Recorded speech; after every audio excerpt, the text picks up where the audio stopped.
happy Thursday. I had to think about that today too. I was in the middle of traffic and I was like, for your commute, forgot what day it was, but a day before the big storm, we were here yet again on a Friday or a Thursday talking about snow heading into the weekends. After 3 years of pretty much nothing, we're making up for lost time. You know what's funny is we were just talking about this with Larry, right? I came in and the birds were chirping. It's sunny out, but it's in the 40s. But big changes by tomorrow. Yeah. If you have any weekend plans, just letting you know, if you don't have to drive in the snow, you're going to be fine. It's only going to be really a big issue Friday night heading into Saturday. Everything's going to be icy. It's going to be super cold. That's the main story. But let's focus in on the good, as Brittany just said. Birds chirping, sunshine for today, mid 40s. Can't complain there. But Brittany, as you see, the clouds, they start to increase. That's always usually a telltale sign that maybe something is coming, and that's exactly what the case is. It's coming. And you can kind of see the snow as we look off toward the north and west. That's, of course, at least going to be the frontal part, that's associated with this system. And, I was watching Brad's vlog earlier, and, he makes a good point. We're going to have all that energy offshore, but we also have really that heavy snow parts of the mountains, because of that front too. It's almost like a combination, it feels like, of the two systems we've already seen, right? So it is going to be somewhat frontal driven, like the first one was, but then a lot of that heavier snow is going to stay off to our north and east, which we just saw with the system last week. So just to give you guys an idea of what we're expecting as we do head closer to Friday, we'll start off with clouds. And of course, I would say, Chris, you're probably going to be saying Friday morning looks a lot better than Saturday, because as we progress throughout the day, the rain will start to come in. Yeah, and that's this event.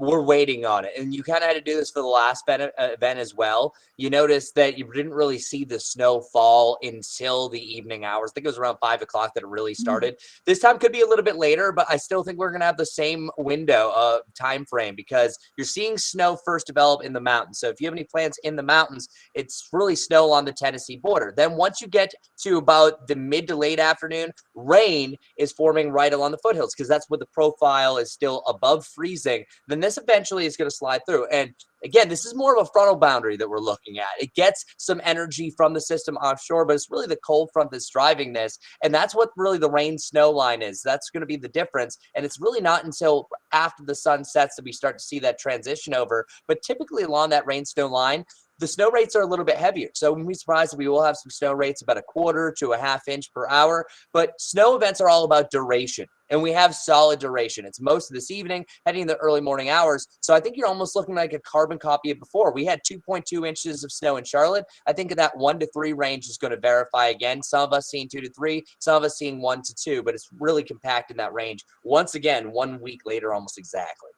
Yeah, and if you were out late, because, I was in Storm Tracker on Friday. So I was out there when we were starting to see it pick up around 5 and 6. But then, of course, I went home, took a nice little nappy nap, and then came back Saturday morning, which is pretty much what I'm going to do tomorrow.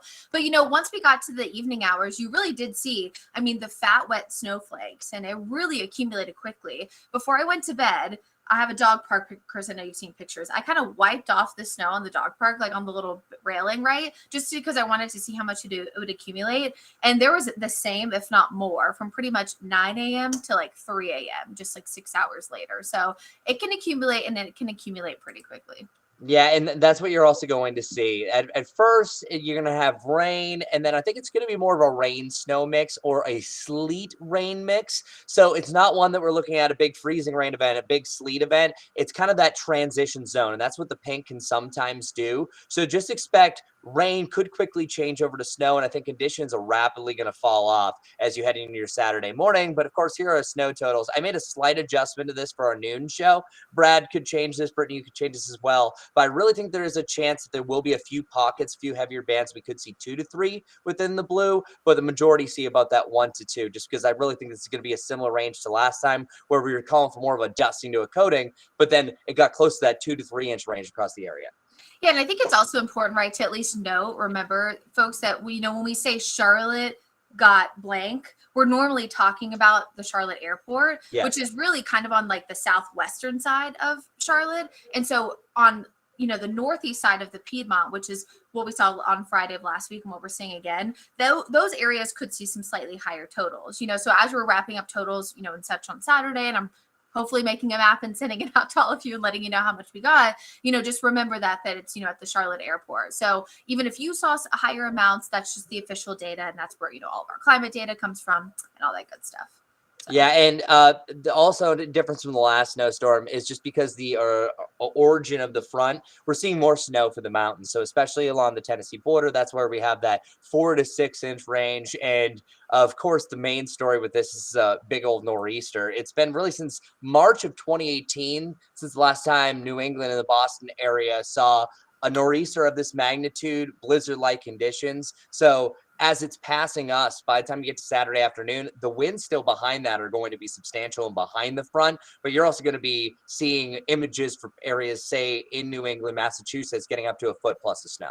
Yeah, and I think you had a story about this too. It was yesterday, about the blizzard conditions and what makes a nor'easter. Just a reminder to people, the nor'easter name, comes from actually the northeast wind. It doesn't mean it's only in the northeast. Yeah. And if you hear nor'easter blizzard, that's really, Chris, like where you're from, right? Like yes. Up toward that, like Boston, Cape Cod They start here. That's not here. We're kind of getting this beginning of it, but it will get worse as it continues north. Yeah, so and that's when you're hearing all the big storms. Just picture this as just kind of a piece to the story. This would be like a side chapter, because really the main low, as we mentioned, this is more of a frontal thing, that it has some combinations, but if that front wasn't moving through Brittany, this wouldn't be as big of an event for us because of how far off towards the east the low and is. Speaking of a big event, we talked about this a few minutes ago together in the studio. It's not just the snow. It's the cold and the wind. So because it's going to be so really darn windy after it moves through, our wind chills Friday and into Saturday are going to be substantial. Now, when I say substantial, this is not just for the Piedmont. It's actually really going to be primarily, it seems, for those mountain regions that could see gusts in the 40s and the 50s. So by Saturday morning, once yours truly is coming into work, we'll be in the teens. So it's going to be like last Saturday morning, right? We'll have teens in the Piedmont. It is going to be very cold. But look at those mountain areas. Their wind chills almost for the entire day will be below freezing. And Brad gets the pleasure of going to Winterfest up in Blowing Rock, so he's going to be right in the heart. Yay! Yeah, he's going to be making snow up there, even though Mother Nature is doing a better job beforehand. So yeah, below zero for the mountains, below freezing all day on Saturday. So yeah, even the snow will be done pretty much by the time the sun's rising up on Saturday. So you might be waking up and say, wow, this looks beautiful. Great pictures, dogs playing out in the snow. Everyone's having a great time. Still not a great day, though. I think mainly the winds is what's really going to cut into you for your Saturday afternoon. Yeah, and Sunday should get a little bit better. But yeah, I mean, you look at these wind chills, and I mean, we're feeling like the teens almost the entire day here, but it's really, especially those mountain foothill areas that could see the wind really gusting, especially at those highest elevations. And Christian mentioned this years ago. Charlotte got a system like this where it forecasted 1 to 2 inches of snow. We ended up getting 6 inches because the system off the coast produced thunder snow. I hope that happens this time. Well, I'm not being a bubble burster. If this was kind of taking the path that it was before, where it kind of moves directly over the eastern side of the Carolinas, yeah, we could, with the combination of this front, this could be a monster. But this is really trending a little bit further east. That's one thing that's kind of changed for the nor'easter forecast. And I keep on using nor'easter form because this is affecting just a wide area, just with those winds and coastal flooding blasting and all along the shoreline. But yes, I don't think that we're going to see the exceptional amounts. I think you could see maybe close to that 3-inch mark, but I think that's pretty much all that we're seeing. Maybe some of the anomalies there, but maybe not 6. Again, not trying to burst the bubble, Christian. Still sizable snow compared to where we have been. Yeah, and I think that's important, right? We are always talking about how the reason why snow forecasting is so tough, but why we kind of make those small changes, even sometimes, the day of, we're now casting, is because it really just depends on, where everything sets up. If this, system offshore combined with the front was maybe the system offshore a little bit further closer to us, we could see, that potential for higher amounts or some of that thunder snow. But it just seems like it's just going to be just far enough east that will be on maybe the lesser total side. At least compared to what folks along the rest of the eastern seaboard are going to see. Yeah, I sent out a tweet earlier. I was like, please let my wife and my dogs know that I'm going to try to sleep in on Saturday.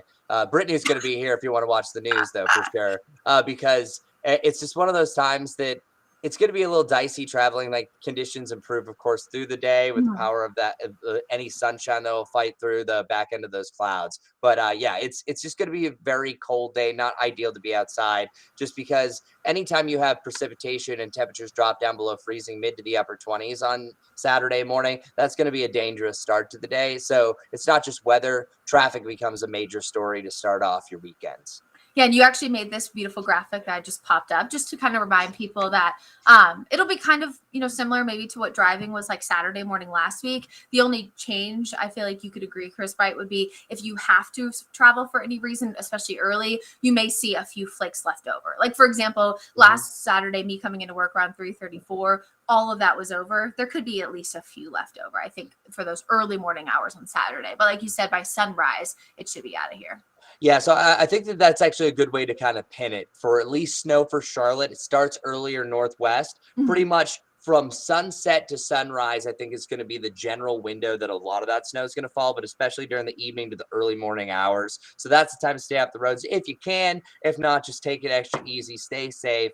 And of course, we're going to be here for you through all of it. Brittany's in at 4. I'll be back tomorrow morning, also at noon. And Brittany, you're in for Brad because it's going to be at Winterfest on Friday. So you are our chief pretty much for this event as well. I'm not nearly as cool as Brad, but I will take it. It's a good thing. And again, stay safe, everyone. We'll continue to do these updates as the storm draws closer.